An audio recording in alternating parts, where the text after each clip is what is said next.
Happy New Year, my ghouls and ghoulettes. This is John B. here, back with another Goosebump read to kick off the new year. And the book will be to you guys Werewolf Skin by R.L. Stein.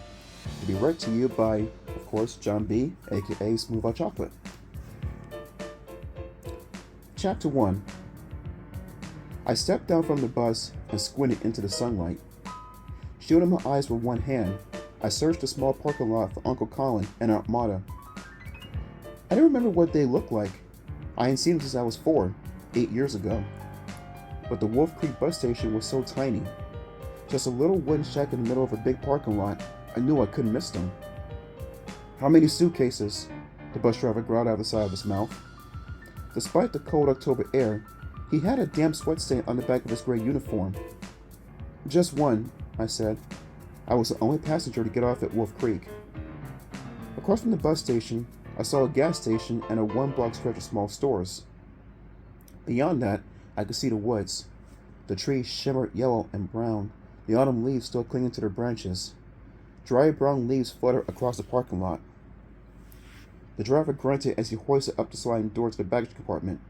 He pulled out a black bag. "This yours, kid?" I nodded. "Yeah, thanks." I shivered from a gust of cold wind. I wonder if Mom and Dad had packed enough warm clothes for me. They had to pack me up in such a hurry. They weren't expecting to be called out of the country on business just before Halloween. They had to fly to France, and they had to find a place for me to stay for 2 weeks, maybe longer. My aunt and uncle were the lucky winners. I adjusted the camera bag on my shoulder. I kept my camera on my lap the whole bus ride. I didn't want it bouncing around the baggage compartment. My camera is the most valuable thing I own. It's the old-fashioned kind with film. I don't go anywhere without it, and I seldom let it out of my sight. The driver set my suitcase over the pavement to me. He slammed shut the baggage compartment. Then he started back into the bus. "Someone picking you up?" "Yes," I replied, searching for Uncle Colin and Aunt Marta again. A mud-splattered blue van squealed into the parking lot. The horn honked. I saw a hand waving to me from the passenger window. "There they are," I told the bus driver. But he had already climbed back inside and shut the door. The bus hissed and groaned and pulled away. "Alex, hi," Aunt Marta called from the van. I picked up my suitcase and trotted over to them. The van screeched to a stop. Uncle Colin climbed out from behind the wheel. Aunt Marta came running from the other side. I didn't remember them at all. I pictured them as young and dark-haired, but they were both pretty old-looking. They were both very tall and lean. As they hurried across the lot to me, they reminded me of 2 skinny grasshoppers with tufts of gray hair on their heads. Aunt Marta wrapped me in a hug. Her arms felt so bony. "Alex, it's so wonderful to see you. I'm so glad you came," she exclaimed. She let go quickly and backed away.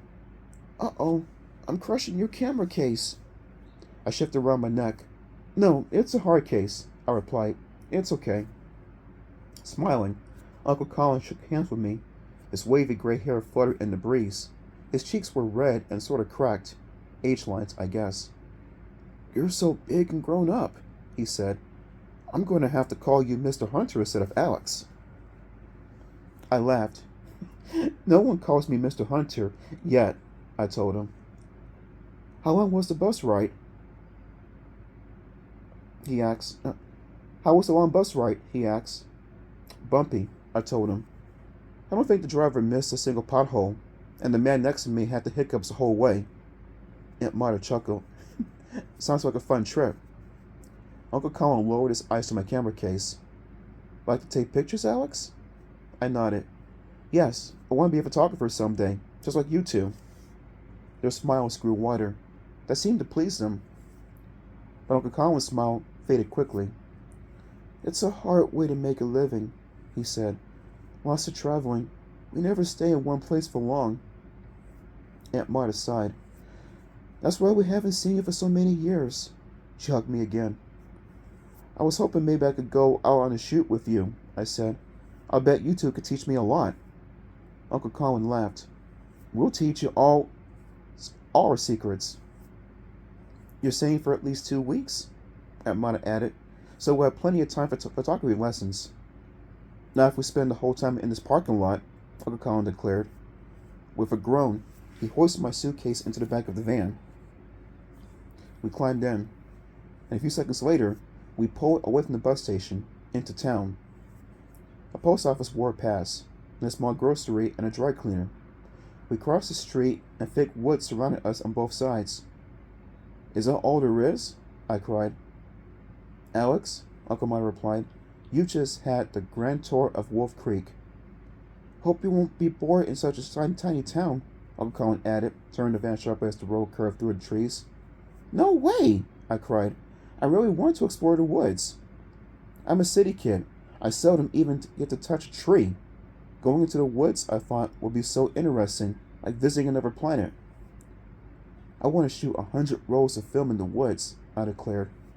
The van bumped hard, sending my head bouncing against the van roof. Slow down, Colin, Emma scolded. She turned back to me. Your uncle only knows one speed, light speed. Speaking of light, we'll show you some tricks for shooting outdoors, Uncle Colin said, pressing his foot even harder on the gas pedal. I ventured a photography contest back home, I told them. I want to snap a great Halloween photo.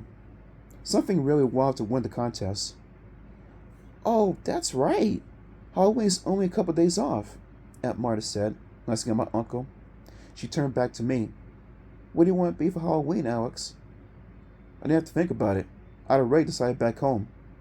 A werewolf, I told her. No! She screamed. Uncle Colin also let her cry. The van plowed through a stop sign. I flew off the seat and hit the door hard and stared helplessly through the bouncing windshield as we swerved into a path of a roaring truck.